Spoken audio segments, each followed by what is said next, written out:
प्रतिदिन की तरह आज भी कुछ क्वेश्चन का सेट लेकर आए हैं और देखते हैं हम लोग इसमें कहाँ तक जा पाते हैं। प्रयास करेंगे कि 25, 30, 35 मिनट का वीडियो बनाएं ताकि आप लोग को भी आसान हो देखने में। पहला क्वेश्चन है, अवध राज को किसने ब्रिटिश भारत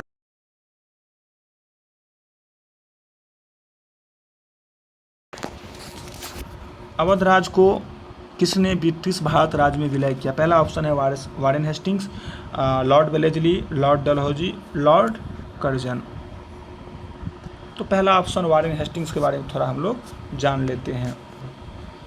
रेगुलेटिंग एक्ट 1773 के अनुसार बंगाल के गवर्नर को गवर्नर जनरल कहा जाने लगा। कहने का मतलब ये है, रेगुलेटिंग एक्ट कब आया? 1773 में आया था। और उसमें हुआ क्या, बंगाल के गवर्नर को बंगाल के गवर्नर जनरल कहा जाने लगा। पहले होता था गवर्नर और रेगुलेटिंग एक्ट के बाद होने लगा गवर्नर जनरल। भारत में कंपनी के अधीन प्रथम गवर्नर जनरल अगर बने तो ये बने वारेन हेस्टिंग्स। वारेन हेस्टिंग्स बहुत कामयाबी व्यक्ति थे, कुशल पूर्वक व्यक्ति थे। वारेन हेस्टिंग्स 1750 ईस्वी में कंपनी में क्लर्क के रूप में कलकत्ता आया था और अपनी कार्यकुशलता के कारण कासिम बाजार का अध्यक्ष, बंगाल का गवर्नर एवं कंपनी का गवर्नर जनरल बना। 1772 ईस्वी में द्वैध प्रणाली को इन्होंने समाप्त कर दिया। तो इस बात को हम समझ लेते हैं कि द्वैध शासन जो था या द्वैध प्रणाली जो था, जिसको वारेन हेस्टिंग्स ने 1772 में समाप्त कर दिया था, तो द्वैध प्रणाली को लागू किसने किया था? द्वैध प्रणाली को लागू किया था रॉबर्ट क्लाइव ने लागू किया था। नेक्स्ट चलते हैं। इन्होंने यानी वारेन हेस्टिंग्स के समय में ही 1781 में पहली बार मदरसा स्थापित किया गया। कहाँ? कलकत्ता में। 1782 में संस्कृत विद्यालय की स्थापना हुई। कहाँ? बनारस में। तो संस्कृत विद्यालय की स्थापना किसने की थी? ये की थी जोनाथन डंकन ने 1782 में, इसी के समय में हुआ था। वारेन हेस्टिंग्स के समय में ही 1784 ईस्वी में the Asiatic Society of Bengal की स्थापना हुई और इसका संस्थापक रहे विलियम जोन्स। इसी के समय में 1780 ईस्वी में भारत का पहला समाचार पत्र, जिसका नाम था बंगाल गजट। क्वेश्चन पूछा जाएगा, भारत का पहला समाचार पत्र क्या था? तो बंगाल गजट। बंगाल गजट का प्रकाशन किया गया और बंगाल गजट के जो प्रकाशक थे वो थे जेम्स ऑगस्टस हिक्की, इन्होंने किया था। नेक्स्ट पॉइंट की ओर हम लोग चलते हैं। 1774 ईस्वी में उच्चतम न्यायालय की स्थापना। इसी के समय में रेगुलेटिंग एक्ट के तहत 1773 का जो रेगुलेटिंग एक्ट है 1773 का जो रेगुलेटिंग एक्ट है, इसी के तहत 1774 ईस्वी में कलकत्ता में उच्चतम न्यायालय की स्थापना हुई, जिसके मुख्य न्यायाधीश एलिजा इम्पे थे। इसी के समय में 1784 ईस्वी में पिट्स इंडिया एक्ट की स्थापना की गई। वारेन हेस्टिंग्स के ऊपर महाभियोग लगाया गया।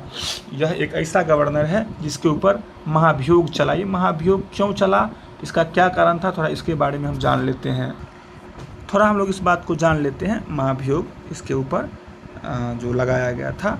पिट्स इंडिया एक्ट 1784 के विरोध में इस्तीफा देकर जब वारेन हेस्टिंग्स 1785 ईस्वी में मान लीजिए इंग्लैंड पहुंचा, तो बर्क के द्वारा वारेन हेस्टिंग्स पर महाभियोग लगाया गया, लेकिन फिर इसको 1795 ईस्वी में इस आरोपों से मुक्त कर दिया। नेक्स्ट प्रश्न की ओर चलते हैं और देखते हैं क्या है।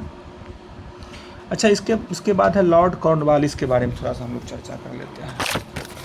असल लाइन को पतला कर लेते हैं, ज़्यादा मोटा लग रहा है।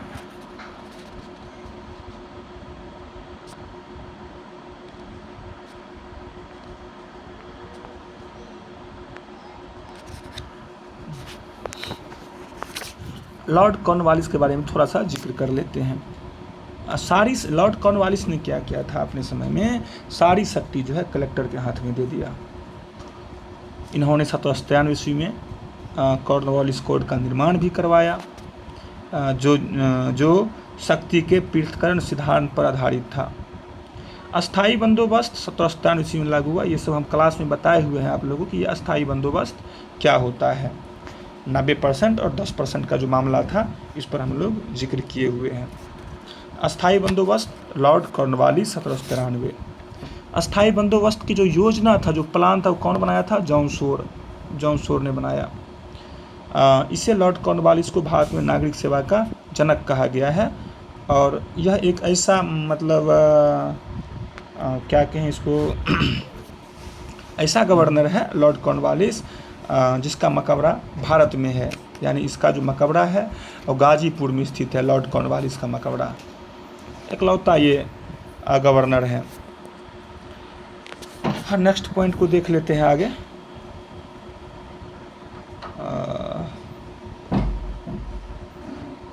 इसके बाद नेक्स्ट नाम है लॉर्ड वेलेजली।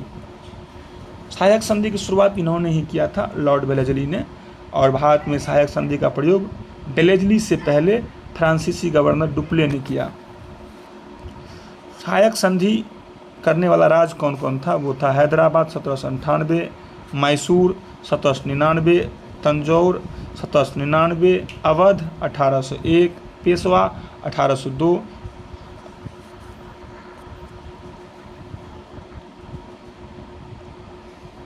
बरार और भोंसले 1803। इसका एक ट्रिक तैयार कर दिया गया है, HMT अब पेशबर भोले, HMT अब पेशबर भोले, HMT अब पेशबर भोले। H Hyderabad, M Mysore, T Tanjore, अब अवध, पेशवा, बरार, भोले यानी भोसले। इसको हम लोग याद कर लेंगे। जो सहायक संधि का जो पहला राज गया था वो हैदराबाद था। इंदौर के होलकरों ने सहायक संधि स्वीकार नहीं की थी। इंदौर के होलकरों ने सहायक संधि स्वीकार नहीं की थी। नेक्स्ट प्रश्न की ओर चलते हैं। मिट्टी और पत्थर के टुकड़ों का पहाड़ी की तल की ओर गमन करना क्या कहलाता है? जब मिट्टी और पत्थर के टुकड़ों का जो पहाड़ी की तल की ओर गमन करना क्या कहलाता है? ये कहलाता है मृदा अपरदन, यानी मृदा का कटना। थोड़ा इसके बारे में हम लोग जान लेते हैं।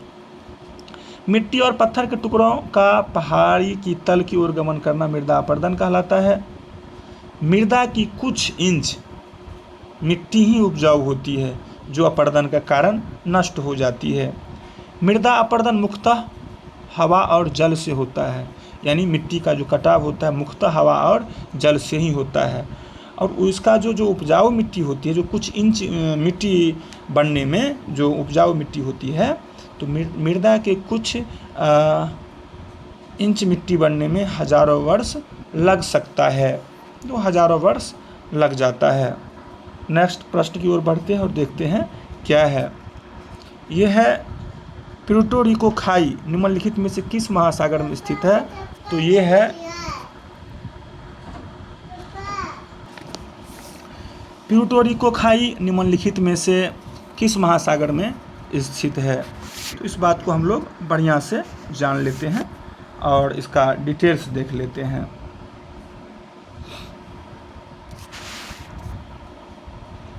प्यूर्टो रिको खाई अटलांटिक महासागर में स्थित है, जिसकी गहराई 8,392 मीटर है। मेरियाना गर्त का नाम सुने होंगे। मेरियाना गर्त जो सबसे गहरा गर्त है और ये प्रशांत महासागर में स्थित है। इसकी गहराई 11 किलोमीटर के आसपास है, लगभग 11 किलोमीटर है। इसी को हम चैलेंजर डीप के नाम से भी जानते हैं, चैलेंजर गर्त के नाम से भी जानते हैं। उसके अलावा टोंगा गर्त भी प्रशांत महासागर में है, मिंडनाओ गर्त भी प्रशांत महासागर में है, रोमसे गर्त दक्षिणी अटलांटिक महासागर में है। उसके बाद सुंडा गर्त जो है सो हिंद महासागर में। इसके बारे में जानना जरूरी है। हिंद महासागर का जो सबसे गहरा गर्त है वो है सुंडा गर्त। वर्तमान में लगभग 57 गर्तों का खोज किया गया है, जिनमें 32 तो प्रशांत महासागर में है और 19 अटलांटिक महासागर में है। 6 हिंद महासागर में स्थित है। 6 हिंद महासागर में स्थित है। नेक्स्ट प्रश्न देखते हैं क्या है। बुशवेल्ड घास स्थल पाए जाते हैं। बुशवेल्ड घास स्थल पाए जाते हैं, जरा इसके बारे में हम लोग जान लेते हैं। बुशवेल्ड घास स्थल के बारे में 4 ऑप्शन है, न्यूजीलैंड, अर्जेंटीना, दक्षिण अफ्रीका और ऑस्ट्रेलिया। बुशवेल्ड घास स्थल दक्षिण अफ्रीका में पाए जाते हैं। बुशवेल्ड दक्षिण अफ्रीका में। जो घास की जो भूमि है इसको दो भागों में बांट दिया गया, एक हो गया उष्णकटिबंधीय और एक हो गया शीतोष्णकटिबंधीय। इसमें बहुत फेमस है सवाना। क्वेश्चन पूछता है सीधे सीधे, सवाना घास का मैदान कहाँ स्थित है अफ्रीका में? कैम्बोज ब्राज़ील में, लानोस वेनेजुएला में। यानी उष्णकटिबंधीय घास के मैदान में ये तीन बहुत फेमस है, सवाना, कैम्बोज। ऐसा भी प्रश्न पूछ सकता है, सवाना निम्नलिखित में से सवाना कौन से घास के मैदान है? तो उष्णकटिबंधीय। तो सवाना कहाँ है? सवाना घास के मैदान अफ्रीका में है। कैम्पोज कहाँ है? ब्राज़ील में। लानोस कहाँ है? वेनेजुएला में है। अब हम जानेंगे उष्णकटिबंधीय घास के मैदान। उष्णकटिबंधीय घास के मैदान में प्रेयरी कहाँ है? प्रेयरी ये है संयुक्त राज्य अमेरिका और कनाडा में। प्रेयरी अमेरिका और कनाडा। ये जो बहुत इम्पोर्टेंट है पंपास, इसे पंपास के घास का जो मैदान है इसको अर्जेंटीना का हृदय कहा गया है। अर्जेंटीना का हृदय कहा गया पंपास के घास के मैदान को। वेल्ड के बारे में भी तो चर्चा की थी। वेल्ड है दक्षिण अफ्रीका में, तो वेल्ड दक्षिण अफ्रीका।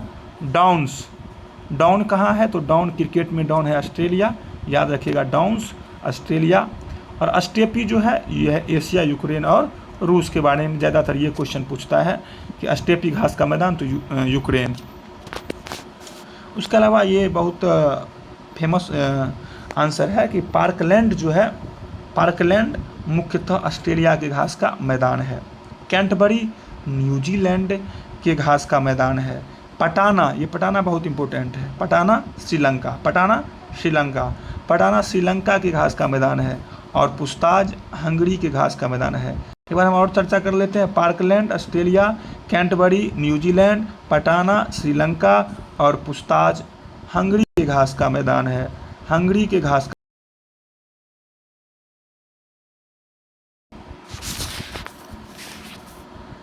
नेक्स्ट प्रश्न की ओर देखते हैं और चलते हैं, देखते हैं क्या है।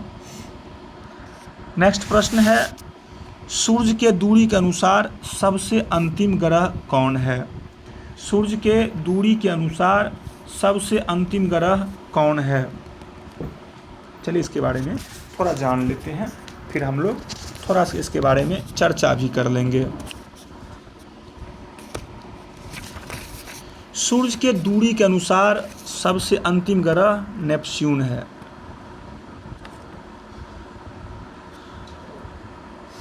यानी वरुण ग्रह के बारे में चर्चा की जा रही है। वरुण और अरुण यानी अरुण और वरुण, लास्ट ग्रह के उस नाम से हम जानते हैं। नेपच्यून और प्लूटो के बारे में, और सॉरी प्लूटो नहीं, यूरेनस। तो वरुण ग्रह की जो खोज है वो कौन किया था? तो जॉन गाले ने किया था 1846 ईस्वी में। वरुण ग्रह हरे रंग का होता है, हरे रंग का। पीला रंग कहेगा तो बृहस्पति हो जाएगा और लाल रंग कहेगा तो मंगल हो जाएगा। धीरे धीरे सब पर हम चर्चा करेंगे। वरुण ग्रह के चारों ओर मीथेन का बादल छाया रहता है। वरुण ग्रह का उपग्रह का नाम है टिट्रॉन। पृथ्वी का एकमात्र ग्रह है जिस पर जीवन है। यानी पृथ्वी भी एक ग्रह है जिस पर क्या है? जीवन है। पृथ्वी अपने अक्ष पर कितना झुका हुआ है? 23.5 डिग्री झुका हुआ है। जब ग्रह की चर्चा चल ही गया है तो थोड़ा सा हम ग्रह के बारे में चर्चा कर लेते हैं, तो थोड़ा ठीक ठाक, और आप लोग ध्यान से इस बात को सुनिएगा। सबसे पहले हम चर्चा करते हैं सूर्य के बारे में।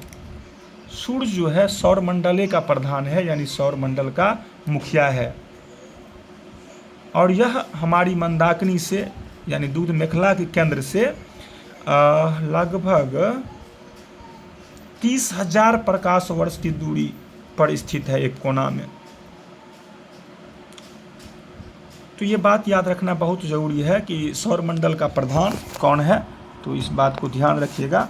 सौरमंडल का प्रधान, सौरमंडल का प्रधान क्या हो जाएगा? सूर्य हो जाएगा। सौरमंडल का प्रधान क्या हो जाएगा? सूर्य हो जाएगा। सौरमंडल का प्रधान क्या हो जाएगा? सूर्य हो जाएगा। सूर्य एक जलता हुआ गैस का गोला है।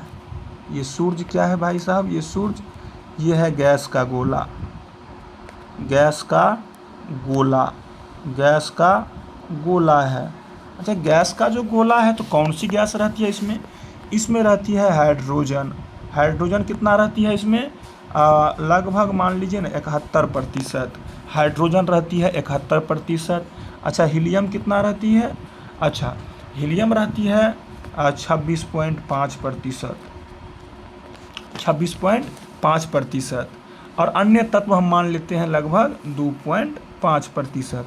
यानी सूर्य एक जलता हुआ गैस का गोला है जिसमें हाइड्रोजन है 71% और हीलियम है 26.5%। और मेरे दिमाग में एक बात और आ गया है, इसके बारे में चर्चा कर लेते हैं, थोड़ा सा जान लीजिए।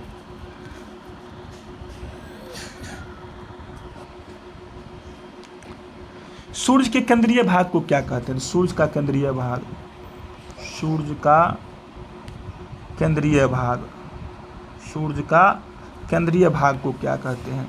तो सूर्य के केंद्रीय भाग को कहते हैं करोड। क्या कहते हैं? करोड कहते हैं। सूर्य के केंद्रीय भाग को क्या कहते हैं? करोड कहते हैं। अच्छा, इसका ताप कितना होता होगा? करोड का तापमान, यानी क्वेश्चन ऐसा पूछ दिया जाए कि सूर्य के केंद्रीय भाग को अगर करोड कहते हैं तो इसका ताप कितना होता है? कि करोड का जो ताप होता है, यानी ताप, किसका ताप? करोड की ताप की बात कर रहे हैं। करोड का जो ताप होता है ये होता है 1.5 गुने 10⁻7 डिग्री सेल्सियस। थोड़ा सा हम लोग और चर्चा कर लेते हैं तो ठीक रहेगा। थोड़ा सा और जानकारी जो दिमाग में आते जा रहे हैं इसके बारे में थोड़ा सा बताते जा रहे हैं। सूर्य के बाहरी सतह का तापमान कितना होता है? कई बार पूछा गया है। सूर्य के बाहरी सतह का तापमान, सूर्य के बाहरी सतह का तापमान, सूर्य के बाहरी सतह का तापमान कितना है? तो सूर्य के जो बाहरी सतह का तापमान है वो है 6000 डिग्री सेल्सियस। 6000 डिग्री सेल्सियस, यानी सूर्य के जो बाहरी सतह का तापमान है वो कितना है? 6000 डिग्री सेल्सियस होता है।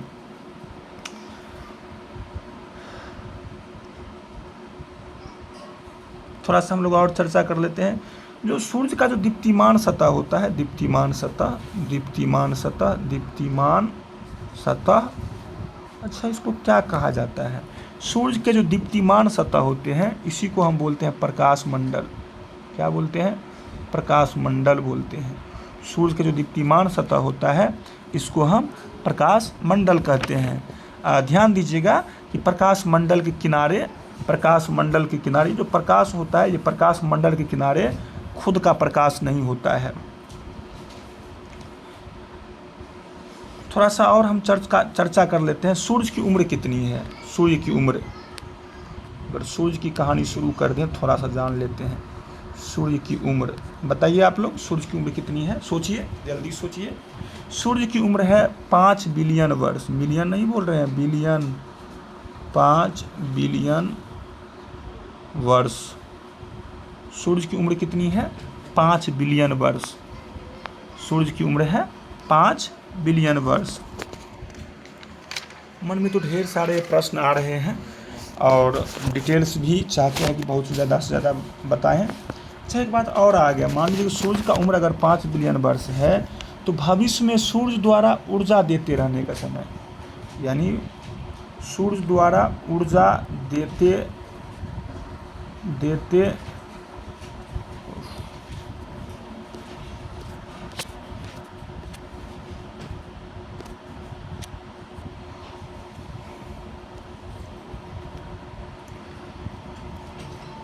सूर्य द्वारा ऊर्जा देते रहने का समय, सूर्य द्वारा ऊर्जा देते रहने का समय कितना है? वो है 10⁻11 वर्ष। कितना है? 10⁻11 वर्ष। अच्छा, एक बात और, सूर्य का प्रकाश पृथ्वी तक पहुंचने में कितना समय लगता होगा? तो प्रकाश को कहाँ तक आने में? पृथ्वी तक आने में। सबको याद होगा आप लोग को, प्रकाश को पृथ्वी तक आने में बताइए कितना लगता होगा? एग्जैक्ट अगर देखें तो हम बोल सकते हैं 8 मिनट 16.6 सेकंड। कहीं कहीं पे आप आंसर 8 मिनट 20 सेकंड भी लगा सकते हैं, 8 मिनट 30 सेकंड भी लगा सकते हैं, या 8 मिनट ही भी लगा सकते हैं। लेकिन एग्जैक्ट की बात की जाए तो प्रकाश को पृथ्वी तक पहुंचने में, यानी सूरज के प्रकाश को पृथ्वी तक पहुंचने में 8 मिनट 16.6 सेकंड का समय लगता है। थोड़ा सा एक चर्चा और कर लेते हैं कि सूरज का व्यास कितना है। बताइए सूरज का व्यास कितना है? सूरज का व्यास कितना है? सूरज का व्यास है 13,92,000 किलोमीटर। कितना है? 13,92,000 किलोमीटर। 13,92,000 किलोमीटर सूरज का व्यास कितना है? सूर्य का व्यास है 13,92,000 किलोमीटर। एक खास बात बता दें, जो पृथ्वी के व्यास से 110 गुना ज़्यादा है। पृथ्वी के व्यास से 110 गुना ज़्यादा है। हम चर्चा कर रहे थे किसके बारे में? ग्रह के बारे में। थोड़ा जल्दी में कर लेते हैं। सूरज का सबसे नज़दीक ग्रह कौन है? ये सूरज है, तो सूरज के सबसे नज़दीक ग्रह कौन है? बुध है। सूरज का सबसे नज़दीक ग्रह कौन है? बुध है। सूर्य का सबसे नज़दीक ग्रह, इसको थोड़ा क्रम में लिख लिया जाए। बुध है, उसके बाद क्या है? शुक्र है, उसके बाद क्या है? पृथ्वी है। बुध, शुक्र, पृथ्वी, मंगल, फिर बृहस्पति, फिर शनि, उसके बाद अरुण, उसके बाद वरुण। इसका मतलब ये हुआ सूर्य के जो सबसे नज़दीक ग्रह है वो बुध है, और सूर्य के जो सबसे दूर ग्रह है वो वरुण है। सबसे छोटा ग्रह और हल्का ग्रह की बात करें तो ये भी बुध ही है। इसके पास कोई उपग्रह नहीं है। बुध के पास कोई उपग्रह नहीं है। और इसमें एक खास बात और है, इस बुध में एक और खास बात क्या है? इसका तापांतर बहुत ज़्यादा होता है। यह दिन में जितना ही ज़्यादा गर्म होता है, रात में उतनी ही ज़्यादा ठंडी होती है। इसीलिए इसका तापांतर बहुत ज़्यादा है। एक ग्रह के बारे में और चर्चा कर लेते हैं, शुक्र के बारे में थोड़ा चर्चा कर लेते हैं।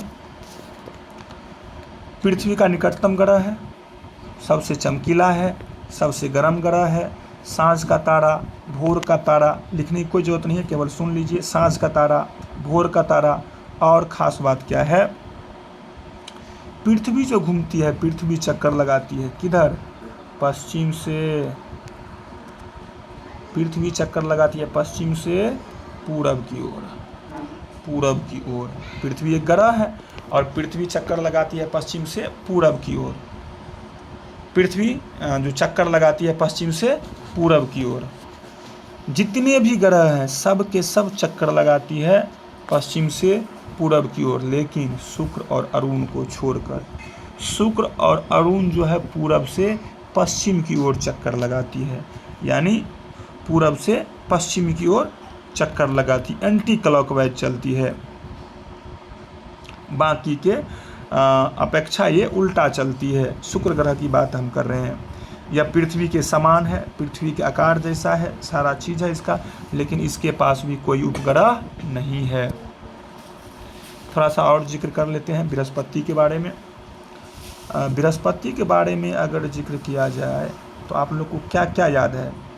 रिमाइंड करिए एक बार।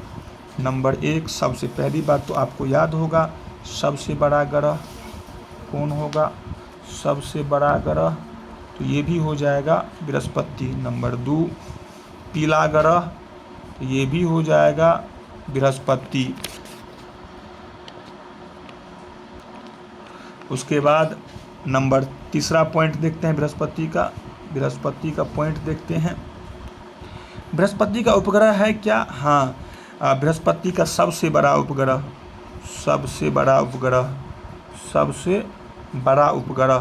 तो बृहस्पति का जो सबसे बड़ा उपग्रह है उसका नाम क्या है? उसका नाम है ज्ञानीमीड।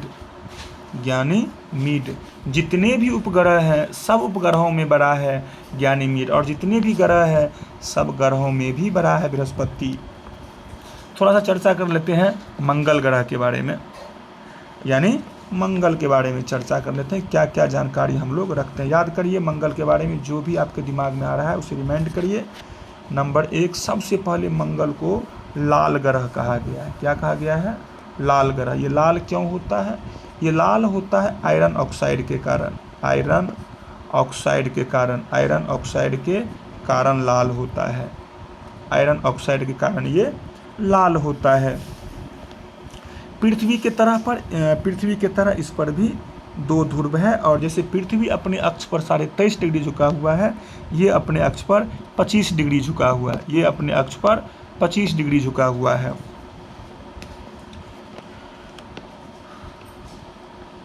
ये जो मंगल ग्रह है, इसके 2 उपग्रह है।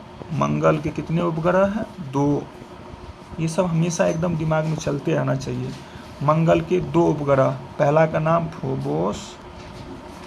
फोबोस और दूसरा के नाम डीमोस। मंगल के कितने उपग्रह है? 2 उपग्रह है। एक का नाम फोबोस है और एक का नाम डीमोस है। मंगल के कितने उपग्रह है? 2 उपग्रह है। एक का नाम फोबोस है, एक का नाम डीमोस है। यह जो सूर्य की परिक्रमा करता है, सूर्य की परिक्रमा करने में इसको 687 दिन का समय लगता है। कितने दिन का? 687 दिन का समय लगता है। मन तो कर रहा है थोड़ा पृथ्वी के बारे में भी बता दूं, जान ही लीजिए थोड़ा सा पृथ्वी के बारे में। जल्दी कर देते हैं, क्लास तो है नहीं कि बहुत ज़्यादा पॉइंट देंगे, तो जल्दी में हम इसको बता दे रहे हैं पृथ्वी ग्रह के बारे में। सबसे पहले तो पृथ्वी के बारे में आप जान लीजिए कि हम लोग इस ग्रह पे निवास करते हैं, इस पर रहते हैं पृथ्वी के पर। ये आकार में 5वां नंबर का ग्रह है।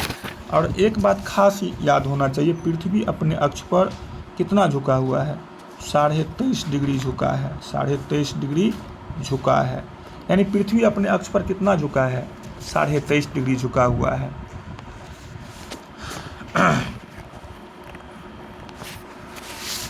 पृथ्वी के बारे में थोड़ा सा हम लोग जान लेते हैं बढ़िया से। यह सौर मंडल का एकमात्र उपग्रह है पृथ्वी के बारे में तो चर्चा कर रहे हैं। यह सौर मंडल का जितने भी ग्रह है, इसमें एकमात्र उपग्रह है जिस पर जीवन संभव है। जीवन मतलब जीवन संभव है। जीवन संभव है, यानी पृथ्वी पर जीवन संभव है। अच्छा, इसका उपग्रह क्या है? पृथ्वी का एकमात्र उपग्रह है क्या? चंद्रमा। पृथ्वी का एकमात्र उपग्रह कौन है? चंद्रमा। ये सब बात याद रखना है। पृथ्वी का एकमात्र उपग्रह कौन है? चंद्रमा है। थोड़ा सा और जानकारी ले लेते हैं तो ठीक रहेगा यहीं से।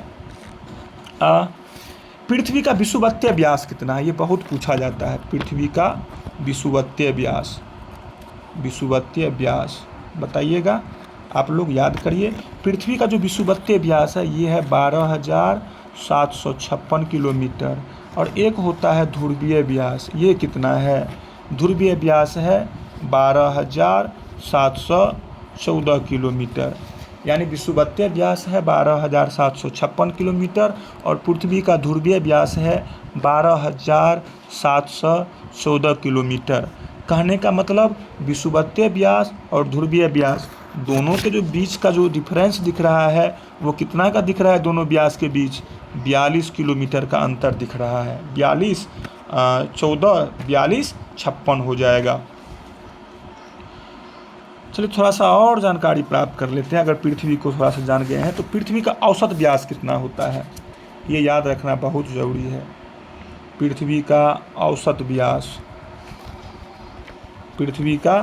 व्यास कहने का मतलब हमने विषुवत्तीय व्यास जान लिए थे 12,756 किलोमीटर, ध्रुवीय व्यास 12,714 किलोमीटर या 713 किलोमीटर कहीं लिखा होगा। दोनों के बीच का अंतर या तो 42 किलोमीटर आएगा या तो 43 किलोमीटर आएगा। पृथ्वी का औसत व्यास कितना होता है? पृथ्वी का औसत व्यास होता है 12,742 किलोमीटर। पृथ्वी का औसत व्यास कितना होता है? ये होता है 12,742 किलोमीटर। ठीक है। अच्छा, ये जो पृथ्वी का औसत व्यास है इसकी गणना सर्वप्रथम किसने किया था? इस बात को भी जानना जरूरी है, बहुत ज़रूरी है कि इसकी गणना यानी औसत व्यास की गणना, औसत व्यास की गणना सर्वप्रथम कौन किया था? तो औसत व्यास की गणना जो है बताया था 12,742 किलोमीटर। इसका नाम था इराटोस्थनीज। इराटोस्थनीज इन्होंने ही बताया था। थोड़ा सा मन करता है और चर्चा कर दूं, जब ये चल ही रहा है तो पृथ्वी के बारे में थोड़ा सा और चर्चा कर दिया जाए। क्या? अच्छा, सूर्य से पृथ्वी की दूरी कितनी है? ये बिहार दरोगा के एग्ज़ाम शायद 2018 में पूछा गया था। सूर्य से पृथ्वी की दूरी, सूर्य से पृथ्वी की दूरी, सूर्य से पृथ्वी की दूरी एग्जैक्ट तो हम लोग ये बोल सकते हैं कि 149.6 मिलियन किलोमीटर, 149.6 मिलियन किलोमीटर, यानी इसको हम 150 मिलियन भी मान सकते हैं। तो सूर्य से पृथ्वी की दूरी कितनी है? तो सूर्य से पृथ्वी की दूरी है 149.6 मिलियन किलोमीटर। एक बार और चर्चा कर लेते हैं कुछ बात को, जो चीज़ दिमाग में क्लिक करता जा रहा है उसके बारे में हम चर्चा करते चलते हैं। पृथ्वी अगर अपने अक्ष पर, हम लोग जनरली पढ़े हैं कि पृथ्वी अपने अक्ष पर पश्चिम से पूरब की ओर घूमती है, तो किस चाल से घूमती है? हमें तो पता चल गया कि पृथ्वी जो घूमती है वो पश्चिम से पूरब की ओर, पश्चिम से पूरब की ओर घूमती है, पश्चिम से पूरब की ओर घूमती है। पृथ्वी कैसे घूमती है? पश्चिम से पूरब की ओर 1610 किलोमीटर प्रति घंटा की चाल से घूमती है, 1610 किलोमीटर प्रति घंटा की चाल से घूमती है। और हम लोग जनरली कहते हैं कि पृथ्वी एक चक्कर 24 घंटा में लगाती है। जनरली यही बोलते हैं कि पृथ्वी जो है अपनी एक चक्कर अपने अक्ष पर 24 घंटा में पूरा करती है। जनरली तो यही मतलब पढ़ते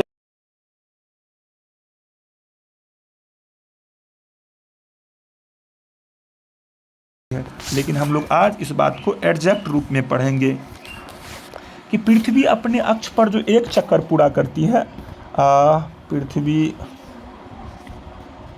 अपने अक्ष पर, पृथ्वी अपने अक्ष पर एक चक्कर जो पूरा करती है उसको टाइम लगता है 23 घंटा 56 मिनट 4 सेकेंड है ये, 23 घंटा 56 मिनट 4 सेकेंड। ये प्रतिदिन का काम है, डेली का काम है। पृथ्वी अपने अक्ष पर जो घूमती है वो लगभग 24 घंटा का समय लेती है, यानी 23 घंटा 56 मिनट और 4 सेकंड का समय लेती है। इसी गति को हम क्या बोलते हैं? घूर्णन गति या दैनिक गति बोलिए। जो 23 घंटा 56 मिनट 4 सेकंड का समय लेती है, लगभग 24 घंटा का समय लेती है, इसी गति को हम घूर्णन गति या दैनिक गति बोलते हैं। ध्यान से समझिएगा, पृथ्वी जो अपने धुरी पर चक्कर लगाती है 16 से 10 किलोमीटर प्रति घंटा की चाल से पश्चिम से पूरब की ओर, ये लगभग 24 घंटा का समय लेती है, 23 घंटा 56 मिनट 4 सेकंड। यानी इस गति को हम, चूँकि डेली करती है तो दैनिक गति या घूर्णन गति कहते हैं। इसी गति के कारण, कहने का मतलब दैनिक गति के कारण ही दिन और रात होते हैं। इस बात को हम लिख सकते हैं दैनिक गति के कारण। दैनिक गति लिखिए चाहे घूर्णन गति लिखिए। दैनिक गति के कारण, दैनिक गति के कारण क्या होता है? दिन और रात। दैनिक गति के कारण ही होता है दिन और रात। दैनिक गति के कारण ही होता है दिन और रात। थोड़ा सा और चर्चा कर लेते हैं, बहुत सारे पॉइंट क्लिक कर रहे हैं दिमाग में, तो थोड़ा सा उसका हम लोग जिक्र कर लेते हैं। पृथ्वी को, तो ये अपनी अक्ष की बात कर रहे थे हम। अगर पृथ्वी सूर्य की परिक्रमा करेगा, क्योंकि पृथ्वी चारों ओर घूम रही है, सूर्य के चारों ओर चक्कर लगा रही है, तो पृथ्वी, मान लीजिए पृथ्वी सूर्य की जो परिक्रमा करेगा तो कितना टाइम लगेगा उसको? तो पृथ्वी सूर्य की परिक्रमा पूरी करने में, यानी पृथ्वी को सूर्य की परिक्रमा, इस बात को थोड़ा लिख लेते हैं, पृथ्वी को सूर्य की परिक्रमा, पृथ्वी को सूर्य की परिक्रमा, पृथ्वी को सूर्य की परिक्रमा, आप पृथ्वी को सूर्य की परिक्रमा करने में 365 दिन 5 घंटा 48 मिनट और 46 सेकेंड। ध्यान से समझिएगा। पृथ्वी को सूरज की परिक्रमा करने पर, अक्ष की बात नहीं कर रहे हैं, पृथ्वी को सूरज की एक परिक्रमा पूरी करने में 365 दिन, 5 घंटा 48 मिनट 46 सेकेंड का समय लगता है। इसी को तो हम परिक्रमण काल कहते हैं, इसी को परिक्रमण काल कहते हैं।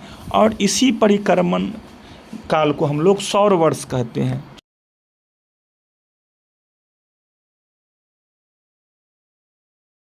सौर वर्ष बोलते हैं।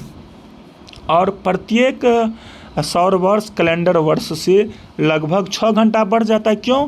क्योंकि अभी तो आप देखे हैं कि पृथ्वी को सूरज की परिक्रमा करने में 365 दिन, 5 घंटा 48 मिनट और 46 सेकंड का समय लगता है। इस बात को हम बोल सकते हैं कि 365 दिन 6 घंटा का समय लगता है एक सौर वर्ष में। तो ये जो सौर वर्ष में 6 घंटा बढ़ जाता है, अगर ये 4 वर्ष ऐसे ही चलेगा तो 24 घंटा हो जाएगा। तो प्रत्येक 4 वर्ष पे इसको समायोजित करके 24 घंटा मतलब एक दिन बढ़ा दी जाती है। इसीलिए 28 फरवरी के महीना में 28 के स्थान पर 29 दिन का हो जाता है और उसको हम बोलते हैं लीप ईयर। यानी लीप वर्ष जो होते हैं 366 लीप वर्ष जो होते हैं 366 दिन के होते हैं और वो महीना जो होता है फरवरी का महीना 29 दिन का हो जाता है। मेरे दिमाग में ढेर सारी प्रश्न ये पॉइंट क्लिक कर रहा है, लेकिन ऐसे में वीडियो बहुत बड़ा हो जाएगा। इन वजहों से हम ढेर सारे पॉइंट को छोड़ दे रहे हैं। एक मेन पॉइंट ले लेते हैं। ये बराबर पूछा गया है, जल के उपस्थिति के कारण पृथ्वी को नीला ग्रह कहा गया है। ये बात लिख लेते हैं। जल के उपस्थिति के कारण, जल के उपस्थिति के कारण, जल के उपस्थिति के कारण पृथ्वी को क्या कहा गया है? नीला ग्रह, नीला ग्रह। जल की उपस्थिति के कारण पृथ्वी को क्या कहा गया है? नीला ग्रह कहा गया है। समय ज़्यादा हम ले रहे हैं एक प्रश्न में, इसीलिए हम चाहते हैं क्लास में इस सब का डिस्कस कर चुके हैं। बहुत अच्छा से यहाँ पे नहीं कर पा रहे हैं क्योंकि यहाँ पे बहुत ज़्यादा डिस्कस नहीं कर पा रहे, वीडियो बहुत बड़ा हो जाएगा। इसीलिए हम लोग नेक्स्ट क्वेश्चन पे चलते हैं और नेक्स्ट क्वेश्चन को देखते हैं।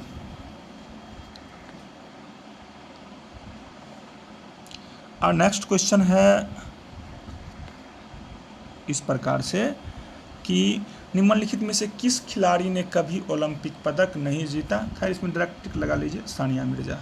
नेक्स्ट प्रश्न पे चलते हैं। मौर्य वंश का अंतिम शासक कौन था? जरा इसके बारे में जानना बहुत ज़रूरी है। मौर्य वंश के बारे में थोड़ा हम लोग जान लेते हैं।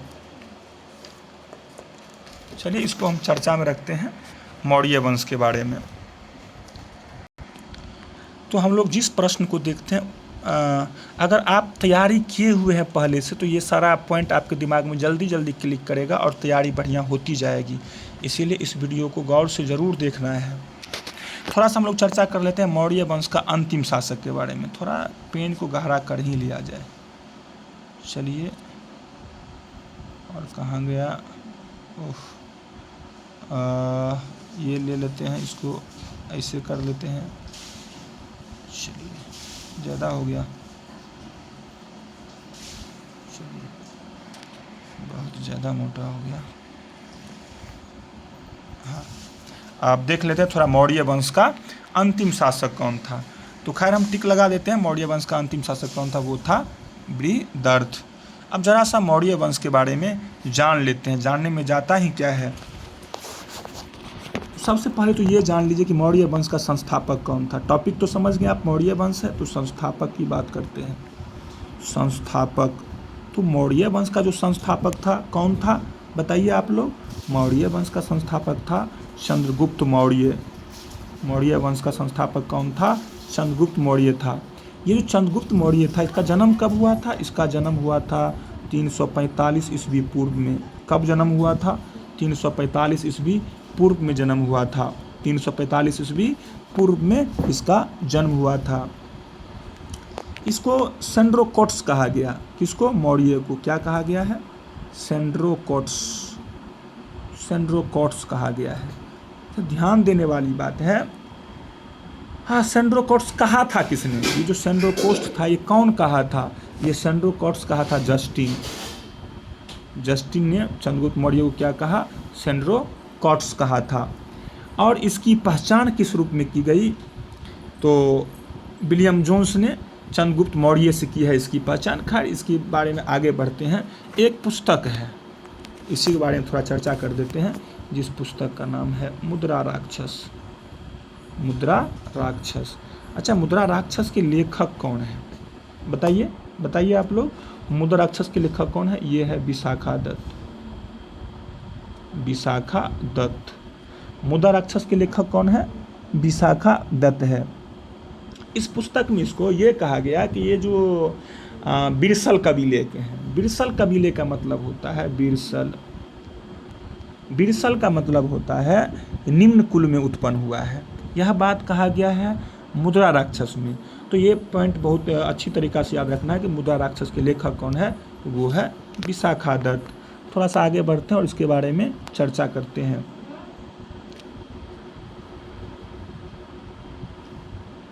अच्छा, ये चंद्रगुप्त जो मौर्य था, चंद्रगुप्त मौर्य, इसका प्रधानमंत्री कौन था? चंद्रगुप्त मौर्य का जो प्रधानमंत्री था ये था चाणक्य। कौन था? चाणक्य। यानी इसका पीएम कौन था? चंद्रगुप्त मौर्य का पीएम, प्रधानमंत्री, ये था चाणक्य। चाणक्य से एक बात याद आता है, चाणक्य का अन्य नाम है, चाणक्य को ही हम लोग क्या बोलते हैं? कौटिल्य बोलते हैं। और क्या बोलते हैं? विष्णुगुप्त बोलते हैं। विष्णुगुप्त बोलते हैं। चाणक्य, कौटिल्य, विष्णुगुप्त इसी का नाम है। इन्होंने एक पुस्तक लिखा था, अर्थशास्त्र। अर्थशास्त्र। तो यहाँ से क्वेश्चन पूछेगा कि अर्थशास्त्र का लेखक कौन है? तो वही कौटिल्य, चाणक्य या विष्णुगुप्त। अर्थशास्त्र के लेखक कौन है? कौटिल्य, चाणक्य और या विष्णुगुप्त हम बोलते हैं। अच्छा, ये गद्दी पर कब बैठा था चंद्रगुप्त मौर्य? क्वेश्चन बनता है, गद्दी पर कब बैठा था? तो हम लोग बोल सकते हैं 322 ईसा पूर्व गद्दी पर बैठा। गद्दी पर बैठा 322 ईसा पूर्व गद्दी पर बैठा। ये कौन धर्म के मानने वाले थे? तो ये जो थे चंद्रगुप्त मौर्य जैन धर्म के अनुयायी थे। अभी हम चंद्रगुप्त मौर्य के बारे में बात कर रहे हैं। जैन धर्म के अनुयायी थे, ये जैन धर्म को मानने वाले थे, जैन धर्म के अनुयायी थे। और कुछ पॉइंट क्लिक कर रहा है। अच्छा, चंद्रगुप्त अपना अंतिम समय कहाँ बिताया? चंद्रगुप्त ने अपना अंतिम समय, अब हम डायरेक्ट उत्तर की ओर चलते हैं तो थोड़ा सुन लेते हैं इसके बारे में। तो मौर्य वंश का जो अंतिम शासक था वो था बृहदर्थ।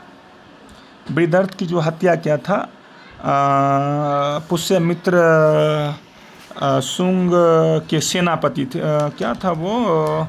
मौर्य वंश का अंतिम शासक बृहदर्थ था और 185 ईसा पूर्व में बृहदर्थ की हत्या सेनापति पुष्यमित्र शुंग ने कर दी थी। और उन्होंने क्या किया था? पुष्यमित्र शुंग ने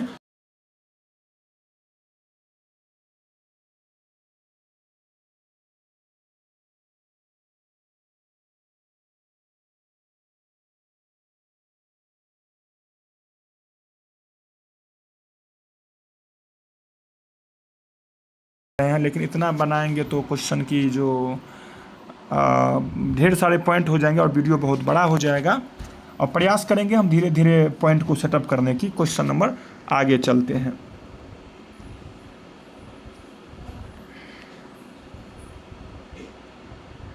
ओफो, 18 नंबर होगा ना। यात्री इब्न बतूता कहाँ से आया? आप डायरेक्ट कर देते हैं, थोड़ा बड़ा हो गया है वीडियो इसीलिए। इब्न बतूता मोरक्को से आया, इसके बारे में डिटेल्स नेक्स्ट डे में कभी दे देंगे। मोरक्को से है इब्न बतूता। नेक्स्ट क्वेश्चन देखते हैं। नेक्स्ट क्वेश्चन है आपका, अच्छा 19 नंबर, 18 के बाद 19। किस राज्य की अर्थव्यवस्था को मनी ऑर्डर अर्थव्यवस्था कहा जाता है? ये है आपका उत्तराखंड। उत्तराखंड के बारे में पता होगा, छत्तीसगढ़, उत्तराखंड और झारखंड। देखिए 1 नवंबर 2000 को उत्तर प्रदेश से उत्तराखंड अलग होता है। 9 नवंबर 2000 को मध्य प्रदेश से छत्तीसगढ़ अलग होता है। और 15 नवंबर 2000 को बिहार से झारखंड अलग होता है। अभी आप लोग को बताना है उत्तराखंड की राजधानी कहाँ है, छत्तीसगढ़ की राजधानी कहाँ है, झारखंड की राजधानी कहाँ है, इसके बारे में पक्का बताना है। और यहाँ के सीएम कौन है, इन सब के बारे में पता करना है। राज्यपाल कौन है, इसके बारे में करंट से संबंधित बातें पता करना है। नेक्स्ट क्वेश्चन पर चलते हैं। म्यांमार का प्रमुख धर्म कौन सा था, तो ये था बौद्ध धर्म। बौद्ध धर्म के बारे में नेक्स्ट डे में कभी हम चर्चा कर लेंगे, समय थोड़ा ज़्यादा हो गया है। आज के लिए बस इतना ही, धन्यवाद।